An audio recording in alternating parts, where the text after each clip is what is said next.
Bonjour à toutes et à tous et bienvenue pour cette nouvelle vidéo. Et aujourd'hui nous allons revenir évidemment sur la situation aux États-Unis. Alors j'entends bien qu'actuellement nous avons beaucoup de gens qui continuent à faire leur crise. On a vu, il y a quand même eu des manifestations à Seattle et à Chicago. Il y a eu quelques énergumènes, mais le renforcement des polices et des autorités pour éviter justement les dérapages et les débordements ont considérablement dissuadé de foutre trop le bordel dans ces villes. Alors, ne vous inquiétez pas que la véhémence contre Donald Trump va monter crescendo. Pourquoi ? Parce que, déjà le contexte. Donald Trump a été élu. Et on peut dire qu'il a été élu dans de meilleures conditions qu'en 2016. En 2016, il n'avait pas la majorité, ou tout du moins, il n'avait pas le vote populaire. Le vote populaire, c'était Hillary Clinton qui l'avait eu. Là, il l'a. Et il l'a avec une avance non négligeable.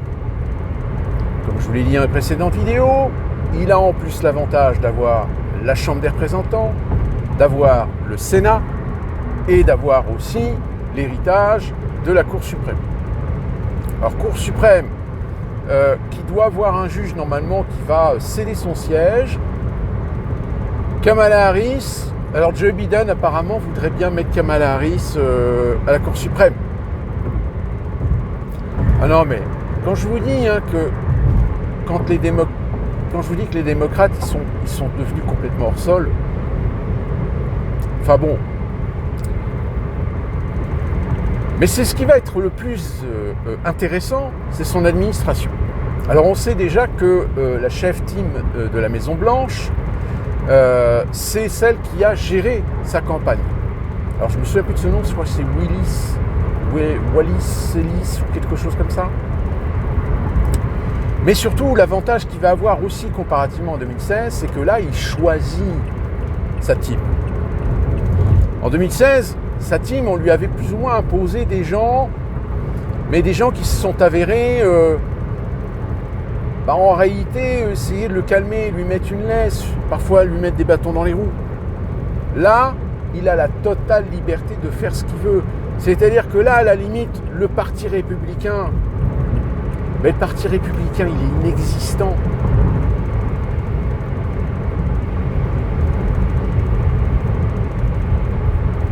C'est-à-dire que là, on a un Trump, comparativement à 2016, on a un Trump qui est véritablement aux commandes. Alors attention, entre ce qu'il dit et ce qu'il va faire, peut-être qu'il va y avoir beaucoup de différences. On le sait qu'il y a pas mal d'administrations qui lui ont foutu des bâtons dans les roues, plus particulièrement la CIA, le FBI. Donc, est-ce qu'il va y avoir une purge ? En tout cas, Elon Musk, lui, est plus ou moins dans cette orientation de purger la CIA et le FBI. Qui plus est, Musk est quand même celui qui est le plus à même de faire des démonstrations non négligeables sur comment le FBI a infiltré Twitter à l'époque où c'était encore Dorsey, qui était le patron de Twitter, et qui a joué d'influence au profit des démocrates. Je rappelle, normalement, c'est des institutions fédérales, normalement, qui sont censées être neutres par rapport aux idéologies politiques. C'est-à-dire qu'on n'a pas le droit, ou une administration dans son courant politique n'a pas le droit de se servir des institutions à son profit, contre le camp adverse. Donc d'ici là que s'il y a une réelle volonté, s'il y a une réelle capacité, au-delà de ce qu'éventuellement la CIA pourrait menacer Trump en disant non, tu nous touches pas, sinon on t'élimine. Le problème, c'est que si Trump, Musk crient sur les toits qu'ils ont l'intention d'ouvrir la boîte de Pandore sur comment fonctionne la CIA, etc., si jamais Trump se fait assassiner, je veux dire, là, on aura beau nous sortir ou nous inventer un complot interne, machin, etc. Je pense que les gens seront certainement pas dupes sur le fait que la CIA a été commanditée par les gens qu'ils ont protégés, etc., pour éliminer Donald Trump. Sauf que, comme en 2016, je répète, éliminer Donald Trump, le problème c'est que le vice-président prend sa place. Or, si Pence, en 2016, on s'est rendu compte que finalement le mec, c'était un gros traître, donc finalement, peut-être qu'il aurait été plus judicieux d'assassiner Donald Trump en 2016, parce que finalement, Pence, on aurait pu... là, Vance, ça va être une autre histoire. Robert Kennedy, pareil. Si Robert Kennedy est nommé dans l'administration à la santé, évidemment, Robert Kennedy, il est conscient que beaucoup d'Américains l'attendent sur lever le couvercle sur les conflits d'intérêts qu'il y a auprès de certains responsables qui avaient été placés, comme à la FDA par exemple. Il faut savoir que pas mal de responsables de la FDA ont comme par hasard des conflits d'intérêts avec Johnson & Johnson, avec Pfizer, avec Bayer, etc.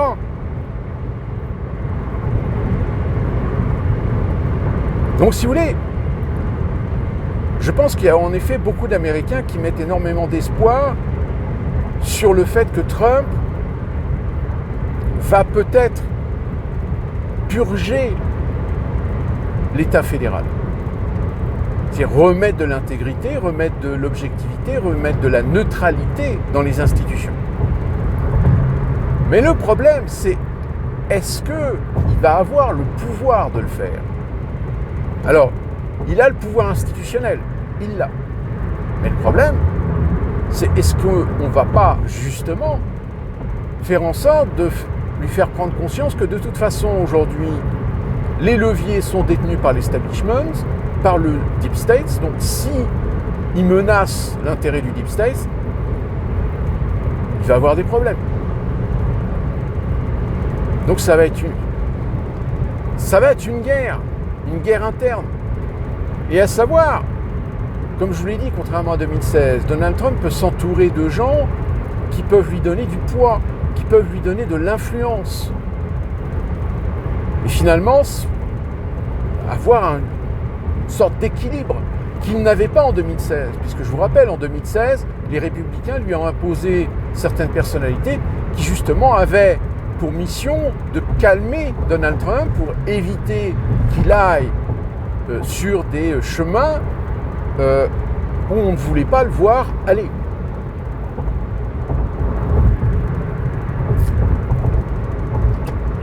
Autre conséquence, là aujourd'hui on commence à y voir un peu plus clair sur l'élection. Et moi je vous attire sur cette carte de la Californie, comparatif 2020-2024. Donc je pense que là, vous voyez qu'il y a un problème.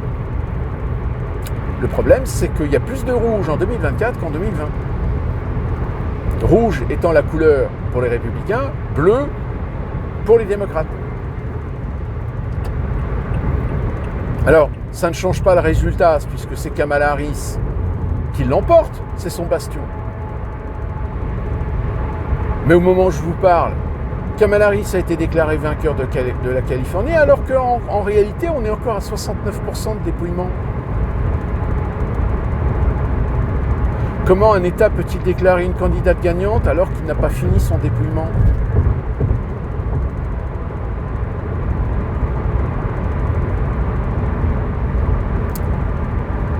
Et donc, pourquoi certains comtés ont basculé républicains ? Tout simplement parce que ce sont des comtés essentiellement ruraux, agricoles, ouvriers, des comtés où il y a énormément de population américaine mais d'origine hispanique.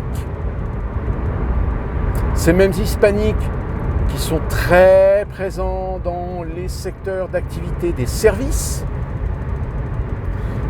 Et vu que les services, le coût de la vie en Californie est devenu tellement exorbitant que forcément le coût de la vie devient impossible. Alors, Il y a un petit aspect culturel non négligeable chez les hispaniques, c'est que eux, ils ont une capacité à vivre encore en famille, c'est-à-dire que très souvent, vous avez les grands-parents, les parents, les enfants qui vivent dans des grandes maisons qui, à la limite, leur permettent, alors c'est des grandes maisons qui évidemment coûtent très cher en loyer, en impôts, en taxes, etc. Mais comme souvent vous avez plusieurs personnes qui travaillent et qui donc mettent leur salaire dans un pot commun, donc ils y arrivent, si vous voulez, ils s'en sortent. Mais oui, l'essence, l'électricité, les taxes, parce que les délires écologiques californiens, plus les délires sociaux californiens, ça coûte de l'argent. Et ça coûte d'autant plus de l'argent que quand ce sont des hispaniques américains, nés américains ou naturalisés américains, il y a un moment donné où eux aussi réagissent exactement comme les blancs ou les noirs, c'est-à-dire pourquoi je continue à payer pour alimenter une immigration où finalement on n'en a pas besoin, si ce n'est alimenter le dumping social. Et vous comprendrez que des hispaniques issus de l'immigration qui acceptent des boulots avec des salaires à 10 ou 15% moins chers que des hispaniques américains, sur lesquels évidemment les entreprises sont obligées d'appliquer les réglementations. Alors on comprend pourquoi dans cette élection, tout d'un coup, on se dit tiens, c'est bizarre, il y a beaucoup d'hispaniques qui ont voté pour Donald Trump. Alors ce qui est assez amusant, c'est qu'on fait une fixation évidemment sur l'électorat mâle. Les mâles afro-américains, les mâles hispaniques ont beaucoup plus voté pour Donald Trump que les femmes hispaniques et afro-américaines. Ceci dit, c'est un petit peu logique. Quand on fait passer Donald Trump pour un misogyne, un violeur, un harceleur, et que de l'autre, le religieux a certains codes, certaines traditions qui font que, évidemment, on est dans la perspective de revenir à des clichés de mœurs bigotes, alors que, oui, la religion aux États-Unis, comme je vous l'avais expliqué, c'est important. Donc, en tant qu'électorat, vous ne pouvez pas passer à côté. Vous êtes obligé de jouer avec. Ce qui a été l'erreur, d'ailleurs, de Kamala Harris, qui a joué sa carte anticléricale, mais un peu trop voyant, un peu trop assumé, ce qui lui a fait perdre certainement un grand nombre de millions de voix chez les progressistes américains religieux, comme je vous l'avais expliqué dans les précédentes vidéos, c'est-à-dire des gens qui sont croyants mais qui ne sont pas forcément pratiquants, qui sont des gens plutôt modérés, des gens modernes, parce que ça existe quand même, comme en France. En France, vous avez des catholiques, mais qui ne sont pas dans les piliers absolus, rigoristes et radicaux de l'Église catholique.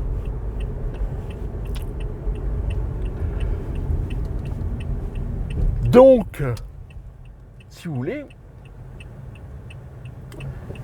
on a quand même une situation qui est complètement différente de ce qu'on a connu en 2016. C'est-à-dire que là, Donald Trump, pendant 2 ans, il a quasiment les mains libres.